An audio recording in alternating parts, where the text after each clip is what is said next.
Jana Spangler, Anthony Miller, welcome back to the Almost Awakened podcast. How are you guys today? Great. Excellent. Happy to be here. Good. Same. So here we are. This is episode number 6 for us. We are focusing on presentation number 6 of Jack Kornfield and his Buddhism for Beginners. And I was telling you guys before we started recording, I thought this was going to be a simple one. The topic is karma. I'd listened to this a few times before. And now listening this time, knowing that I was going to facilitate a discussion with the both of you and to talk about karma, I went back and listened to it kind of with new ears. And there was so much here. And so I guess probably where we should start is the idea that I think a lot of people have about karma. Do one of you kind of feel comfortable explaining what kind of the non-informed view of karma is and maybe how that is not real and maybe more of a myth than what karma really actually is, if that makes sense? Well, I'll take a stab at what I think you're pointing to. And I'll say that I think that it's not entirely a myth. There are pieces of this. If you're looking at a more dogmatic look at karma from Hinduism or Buddhism, as in, you have a balance sheet in life and you do so many good things and you do so many bad things. And then this determines what happens to you in reincarnation, of where you're going to be in the next life. I think that that's more probably the way that a lot of us are trained to think about it, of what karma is. It's, if I do something good, then something good will happen to me. And it's the version of, in the West, we have the vending machine God, where if we do all the good things, then good things will happen to us. And then we're all dismayed when life just happens to us and have all kinds of existential crises over those kinds of things. But I love the way that Jack talked about this. It's almost more of a psychological view of karma, which is that the thoughts that we inhabit, the way that we interpret the world, the things that we do in the world, the way that we speak to other people in the world, the actions that we do, they create kind of a pattern within us that looks for the good, that invites good things into our lives, that invites good relationship, it invites good reactions from other people, and that it's almost what we become and how we inhabit our world as an idea of karma, rather than just every action has its reaction. There's also an idea of cause and effect. I mean, this is something it's testable. It's not just something we have to believe. Well, if you do good things, you're going to get good things. It's more of a testable kind of a phenomenon where if I, show up in this way with a good intention with someone, let's see what happens when I'm more open and listening rather than trying to prove I'm right or, interested in upholding my ego needs. But It's a testable phenomenon. Yeah, I love it. Anthony, any thoughts here? Yeah, I mean, there's the oversimplified transactional idea of what goes around comes around, and that somehow there's a sense of justice in things that I think is a Western thought very much an oversimplification of what Jack is presenting here in terms of karma. And that oversimplification misses the mindfulness component of it, of our state of mind, of our increased capacity to respond to things instead of react to things.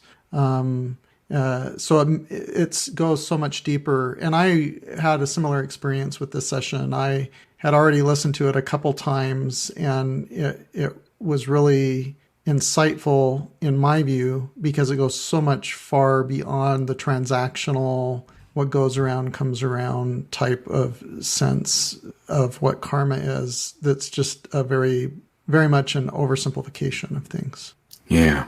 He talks about, he kind of puts karma into these 3 categories. He called one causative, he called one sustaining, and the other one counteractive. He had a fourth one. He had causative, sustaining, counteractive, and destructive. So that's right. Yes. Yeah. Let's start off with causative. Mm-hmm. And this seems like essentially kind of having that positive intent in the world.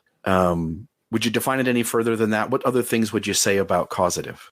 I feel like the causative is kind of it's a creative energy. It's what we are creating in the world. What are we trying to build? And, one of the things that I like about the way Jack presents this is he talks about how karma is not linear. It is very complex. And so this is kind of a way to organize it, these 4 ways to organize the way we think about karma, but just recognizing that there's so many different ways that these forces show up. So that causative to me is, what am I building? What am I creating? What am I putting out in the world? What is new that is just really being generated by me? Love it. When he mentions sustaining seemed to me to be kind of the other things around you that are just naturally ebbing and flowing in whatever they're doing. So if you're a salmon in the stream and you've got access to the water you're in, the water is this sustaining karma. And if the planet changes and suddenly that stream is dried up, in 10 years, then now something different is going on. Anything you guys want to say about that one beyond that? Yeah, I mean, it's just picking up the things that are already moving in the world. So less of just a new creation, but sustaining what is there and helping it along and doing no harm, but just doing what we can to keep the good we see in flow. Yeah. Yeah, I mean, it ties back to this idea of mindfulness, of increasing our capacity to live with intention, to respond rather than react to things, and creating that habit over time to recognize and be mindful of the seeds that we're planting now, and that over time that creates a sustaining karma with our thoughts, with our speech, with our actions in our everyday lives. We create this habit and pattern of planting things that, growing. He talks about, when he talks about karma, he gives an example. He says, if you plant, the seed for a peach tree, you're not going to grow an apple tree. Eventually something will come out that maybe looks like a peach tree. Maybe it will be a peach tree. And it's with that ongoing intention of what we do, is going to create a sustaining level of karma or experience of karma in our lives. Okay. And then the last one, or the second to last one, sorry, counteractive. In my mind, it's this idea of when you're not in wisdom mind and you're other things, you're distracted, you feel fear, you're extremely nervous and perceiving that kind of in a negative way rather than as excitement. And again, those things probably have a positive place too, where they are the right thing to feel at that time. But when you should be focused in other places or other things should be occupying your present mind, and instead you're lost in past or future or distracted in some way and not being present, essentially you're stalling out, you're causing karma that could essentially keep you from having other good things in your life. And so I pick that up, but I think it goes beyond that too. Any other thoughts from you guys? Yeah, I mean, I think of these forces, and I kind of do lump 3 and 4 together. I think they're just maybe, I think the energy is the same. It's just maybe a matter of degree between what is counteractive and what is destructive. But these are the forces that impede us. So like you're saying, it's the reactions, it's the, if we're not mindful, it's, the destructive forces, the anger, the hatred, the other things that crop up to stop that thing that we're trying to cultivate that is beautiful in our lives. I think he named greed as one of them too. Mm-hmm. Greed, like yeah. Yeah. There's a whole list of those. And I think I see this in myself. I see this in myself at times. I mean, there are times when I'm having a hard day with whatever's going on. I've got a lot going on. I'm stressed. I'm not, I don't have as much access to my mindfulness, and I'm just trying to get through. And my kids could be doing exactly the same thing on a day like that than a day when I'm calm, and my reaction is going to be completely different. And what I bring to that situation is an example of karma. If I'm short with them and yelling, they're going to be in a bad mood. They're going to bring it back to me. They're going to bring attitude. But if I'm able to be calm, then, and I'm not as stressed and I'm more in my mindful place, then I can respond very differently. And what I'm cultivating or sustaining or creating there, it can be very different. So it's an example of how we bring those forces into our lives, and we actually cultivate things with that karma. Yeah, he talks about the method which we operate in terms of our intention. Is our intention caring or concern for others?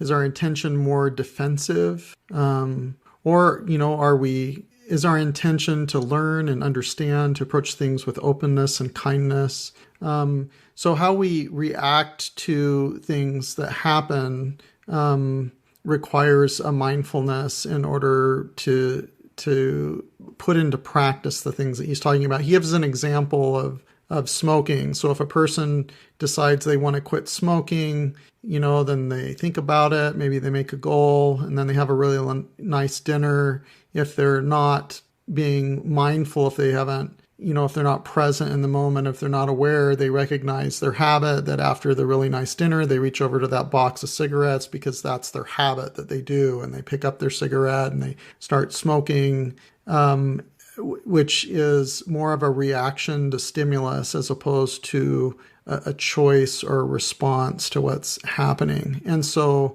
the practice of mindfulness increases our power to give us freedom of choice of a response. And he also talks about, with regard to counteractive karma, he talks about the need for forgiveness or grace, that to live with a free heart, a great measure of living with a free heart requires forgiveness, to let go of the transactional idea of Western thought, and to hold grace for other people, and to approach life with a sense of empathy and grace for others, recognizing that some other people they're operating with dysfunction in their life. And to recognize what are some of the reasons that they might do that. That helps us to have mindfulness practices that relate to what he's talking about here. I love it.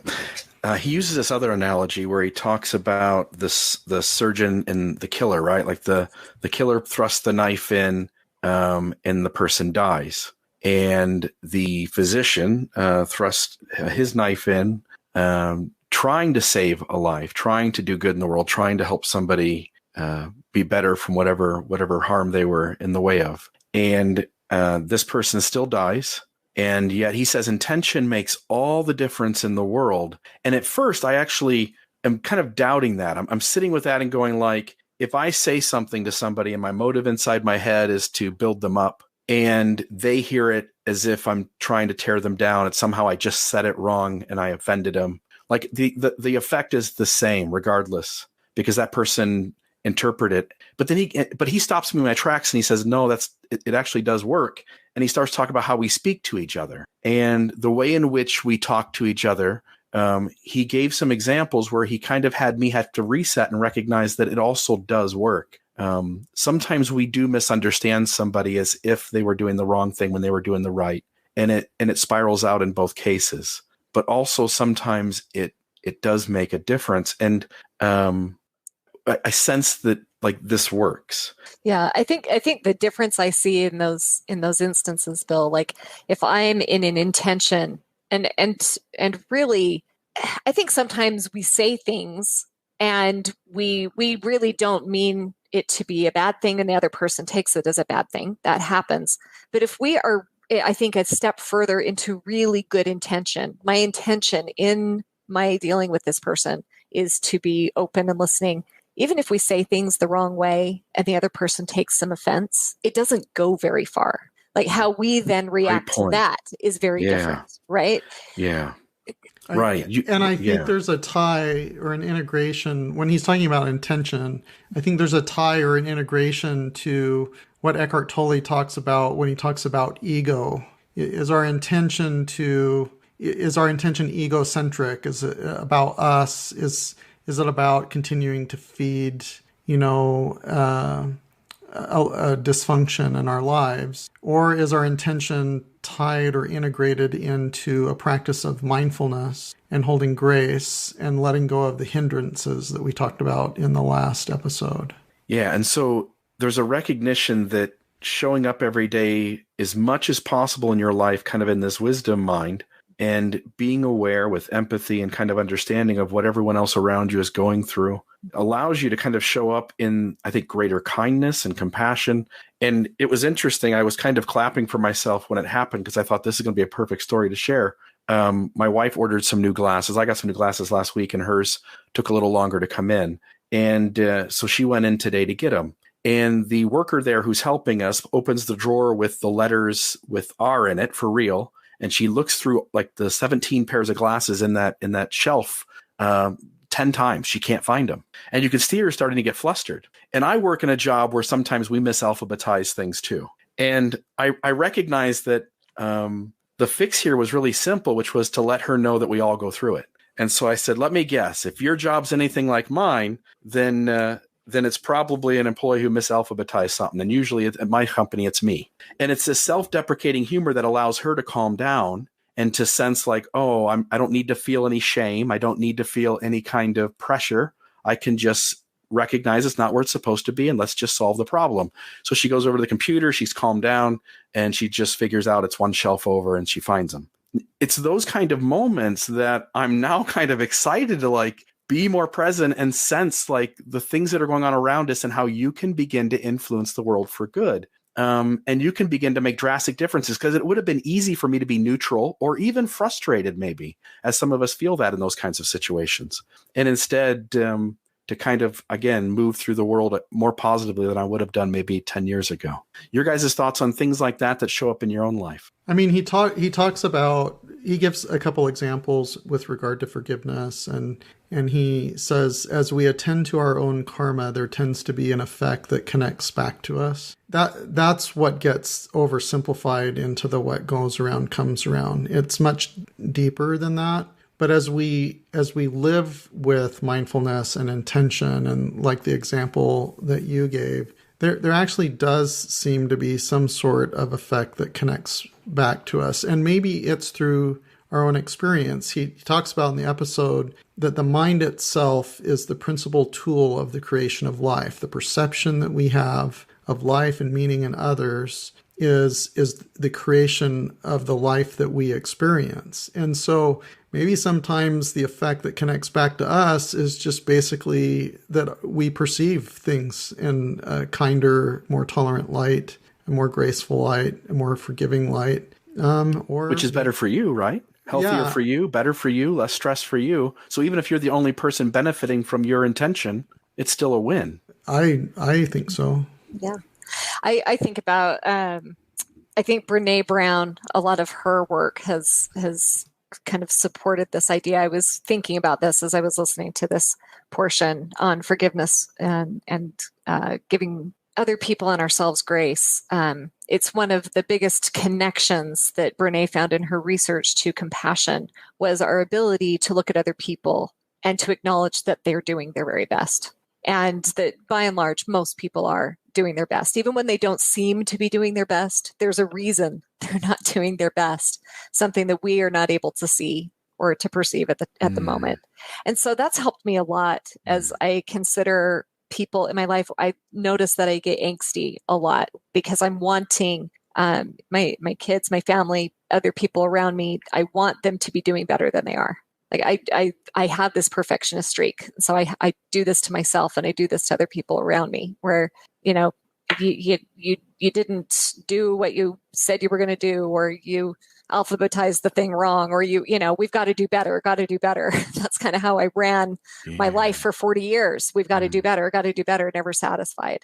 But this idea that other people are doing their best, that there's some piece of their story that I don't know. And often they don't even know. So they're beating themselves up as well because they don't understand why they can't make themselves do the things that they know would maybe give them a better life or better outcomes.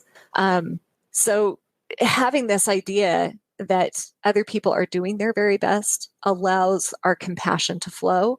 And it also makes what we do in our lives more realistic. Like, it's not going to help my relationship with somebody if I'm always trying to beat them up to do better, if that's not in their wheelhouse to do it, for some reason they have not yet uncovered. It doesn't do anybody any good. It just creates destruction. It just creates bad feelings. But if I can look at someone and say, they're doing their very best, now maybe I need to give up on the idea that they're going to be there for me in this way. Perhaps I need to just get into deeper acceptance of that. How does that affect how I deal with this person? When I realize that this is a real limitation. If someone had a physical limitation, I wouldn't be beating them up to try to get them to do what I wanted them to do if they had some sort of physical disability or something that you could see. But we're all running around with those kinds of emotional and mental disabilities. Maybe it's a result of trauma or a result of whatever, a bad day, a result of whatever it is. And so if I can remember that people are dealing with so many of their own issues that we can't see, it completely changes the way I deal with them. Wow. Yeah, so I'd like to make a little bit of a diversion here in terms of what forgiveness means in the idea of the paradigm of Buddhism. And I'd suggest for the listeners, episode number 65, titled, What Does It Mean to Forgive, in the Secular Buddhism podcast, episode 65. In that episode, Noah Rasheta talks about how in Western culture, the idea of forgiveness, there's this transactional relationship of, mercy and justice, and things need to be made right and so forth. And in Buddhism, forgiveness is more about offering grace and having an increased understanding of what's happening.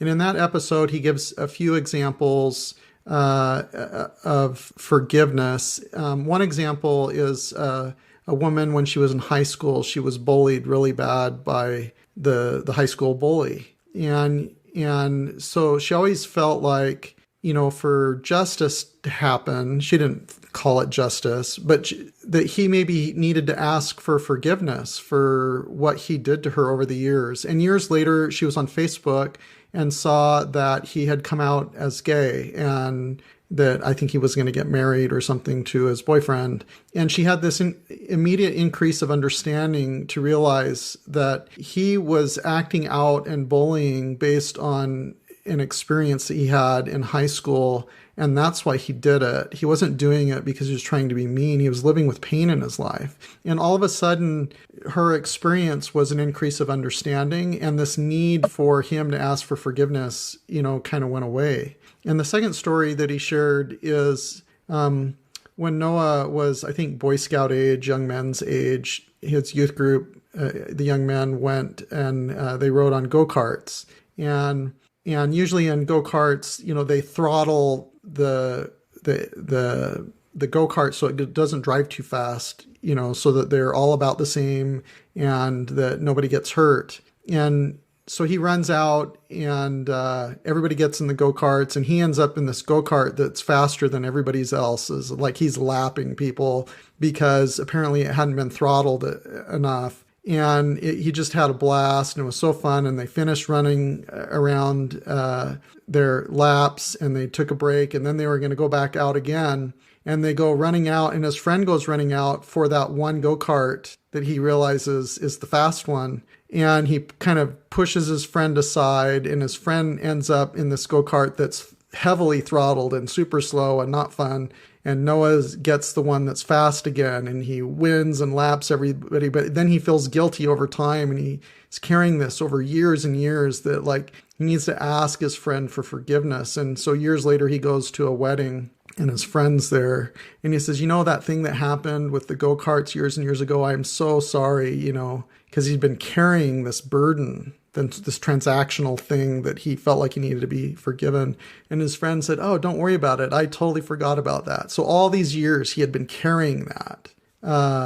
And then he had increased understanding.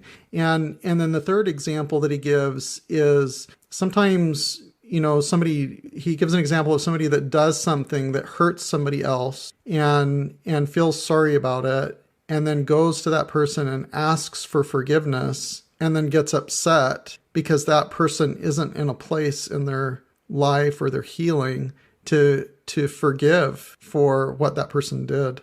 And again, it has just this transactional relationship. So I bring up that episode and I bring up these examples that when Jack talks about forgiveness, and when we talk about forgiveness in the context of Buddhism, it isn't this Western thought of transactional relationship where, if you shoplift something, it's a misdemeanor, or you have to go to jail for 3 nights or something like that. It's not this transactional thing.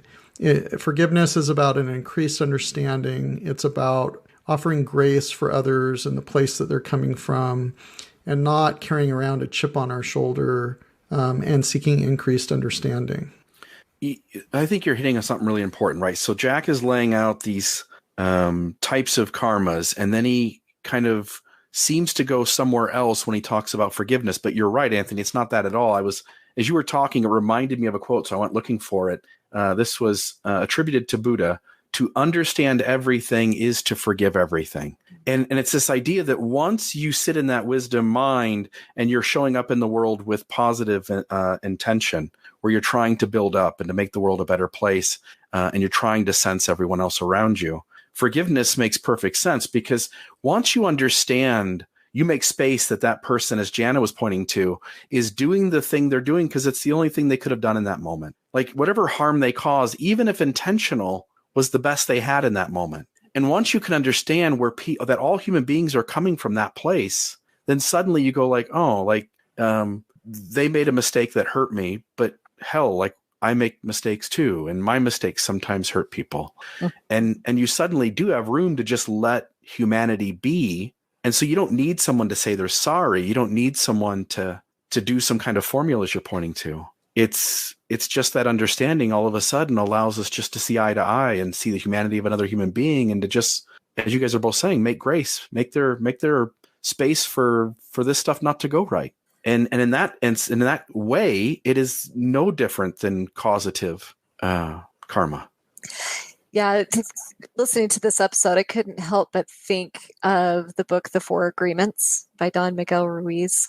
The Four Agreements fit so beautifully in with this idea of karma.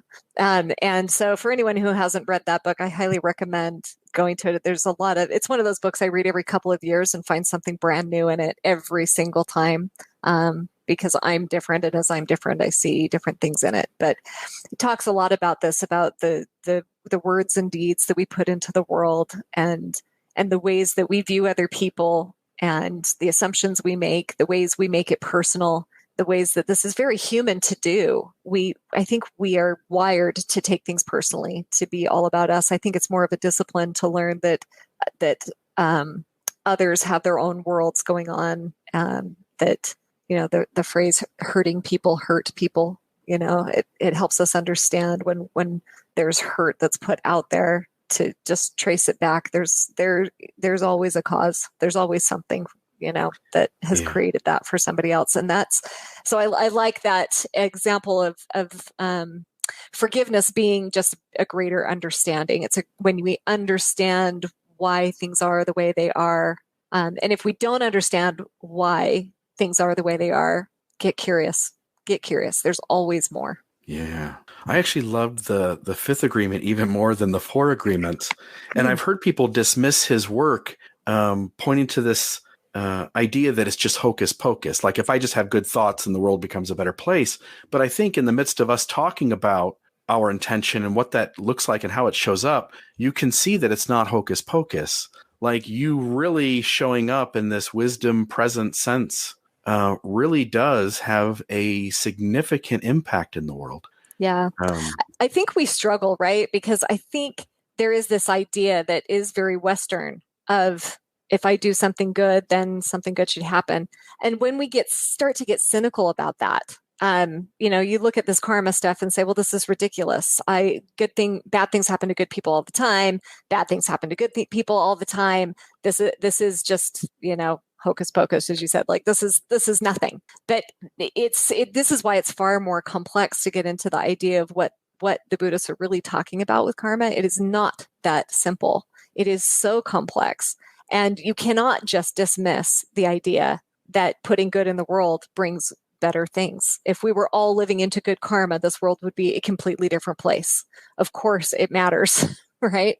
Of course, what we do and what we put out brings better things. It's when we start looking for the guarantees. It's when we start doing what we're doing because we want something good to come to us. It's when we start doing what we're doing because we think that's what's going to bring us happiness. And when we're chasing the happiness, when we're chasing the good experience, when we're chasing that, that's when we start to get really cynical about this whole discussion of karma. Yeah. Yeah. After she got done finding my wife's glasses, this has a ripple effect. So her and my wife sit down, and now I've made her feel at ease. Her and my wife start to hit it off, and the two of them are just laughing like crazy 10 minutes into the conversation. And you start to see the ripples of when you do this, you allow someone else to stop feeling their disturbance. And now they go and help someone else to feel good or to reduce their disturbance. And this, anyway, I think there is and I mean this in this most secular way, there is a magic to it all. And it's beautiful. As you two and I, we kind of know each other, and we've rubbed elbows and we've spent time together. As we're kind to each other, those friendships grow, right? As you make space for the other person not to do this thing just like you do. I don't know. There's just so much good that comes out of just being good to each other and trying to build others up. Anthony, to your point about forgiveness, because I know that was something that I could sense from this episode, you really felt was an important part. There was another quote here I got a little chuckle out of, which was, "Forgive and be free. Forget that you have forgiven and be freer." Right. And so there's sometimes an arrogance and, hey, I've let that one slide. And then if you just also forget that too, and then we just get back to being human again. Any last thoughts here? I just really loved listening to this again, knowing that I was going to have to talk for an hour with you two on this subject. So any other thoughts here before we close it down? So there were two stories that he told that I think are worthwhile repeating here. He talks about the story of the two kings, and the one king who is really cynical, and the seeds that he is planting are ones of being cynical and very probably binary in their thinking and so forth. And Krishna shows up as a deity and gives this king a challenge. Would you go throughout your kingdom and do your best to find one of your subjects who is truly good? And this cynical king that's planting different, these seeds of his karma goes out and comes back to the divinity figure and says, you know what? He said, I found a lot of people who did some good things, but in the end, some things were self-serving and so forth. And so I failed you. I've not found one subject who is truly good. And the second king has a similar experience, but that king is planting seeds of probably more grace and mindfulness, and that king's thinking less of a black and white binary. And he goes out, and his task is to find one subject who is truly bad. And he interviews people, and he talks to people, and he comes back to the divinity figure, and he says, you know what? I couldn't find one. Everyone is both good and bad. And sometimes people did things that weren't good, but they were experiencing fear in their life, and that affected their being. And so I failed you. I couldn't find one subject who was truly bad. And I thought those were two really good stories in terms of the mindfulness with which we plant seeds that not only affect us, but affect our perception of life and how life is manifest through us and our experiences, but the impacts that we also have on others. And then the second story that he shares is of this psychiatrist that was known for the graciousness of his heart. And in his advanced age, he ends up with pretty severe dementia. And as the story goes, there were some people that decided to show up and, with a bottle of wine to visit, to see how he's doing and how his wife is doing. And the psychiatrist opens the door. And even in the state of dementia, he says, I have no idea who you are, but whomever you are, please come in and enjoy my home. That the seeds that he planted in his life with his graciousness of heart continued on even when he couldn't recognize his friends anymore. And that as we strive to plant seeds in our hearts, as we notice and are mindful of the seeds that we plant, that it affects us and others, and not not necessarily in a transactional way, not in the oversimplified way, but really with more truth and beauty and goodness in our lives. Yeah, I love that. And I think, even the studies, I think of Jonathan Haidt's research in The Righteous Mind of, he has the example of the elephant and the rider, the elephant being our intuitive, subconscious processes, and then the little rider on top being our cognitive mind. Sometimes we think that the cognitive mind is all we are. We get really lost in that as people. But I think that just in a neuroscience kind of a way, it really backs up this story of the psychiatrist. If we are laying down in the elephant, experience over time, our neural processes are built up in that system. That even to be a good, happy person, a welcoming person throughout our lives, that's where our elephant is going to be going, even as our cognitive mind, our little rider, maybe later in life or with injury or illness takes a hit. We are who we are. We are so much more than just our cognitive mind. And sometimes we forget that. We're very cerebral.